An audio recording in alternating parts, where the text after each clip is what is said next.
السلام عليكم. نتمنى تكونوا كاملين بخير وعلى خير. كيف ما كتشوفوا معايا هذا ديسير فلون كراميل وبسكوي كيجي الصراحه رائع. تبعوا معايا الطريقه. نبداو على بركه الله. غادي ناخذ كاسرونه ندير فيها يطروط الحليب، نزيد عليها معلقه ديال السكر سنيده. بالنسبه للمقادير كامله مضبوطه غادي نخليها لكم في الديسكريبسيون. 5 المعالق ديال المايزينا وواحد دانون ديال الكراميل كيبقى اختياري، انا كنديرو غير باش يزيدني نكهه الكراميل. واخر حاجه نضيفوها هي فلون ديال الكراميل.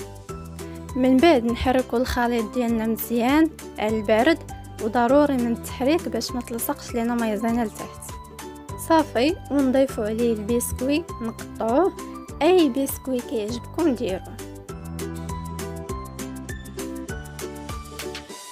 دابا ندوز نطحن المكونات كامله.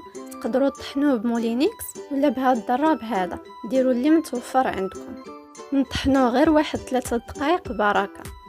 نحطوه فوق البوطه ونبقاو نحركوه.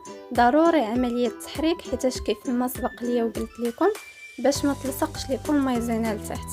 صافي، ما بين واحد 5 دقائق حتى ل 10 دقائق. على ما يقعد لكم ويولي لكم بحال هكا غادي تطفيو عليه. ودابا غادي ندوز نكبوه بالزلايف. هاد الكميه خرجت ليا 5، راه تقدروا تضاعفوها ولا تنقصوا منها على حسب عدد الاشخاص. هنايا غادي نمسح الجناب ونخليه شويه يبرد، عاد ندخلوه للثلاجه يبقى فيها اقل حاجه 3 سوايع. وندوز نصايب معكم باش غنزينو. غادي ندير ليه اللوز وكراميل من الفوق. بالنسبه للوز غادي ناخذ كاسرونه درت فيها كاس كبير ديال الماء، خليته حتى يغلى، عاد زدت عليه اللوز، نخليه فوق البوطه واحد 3 دقائق ونطفي عليه.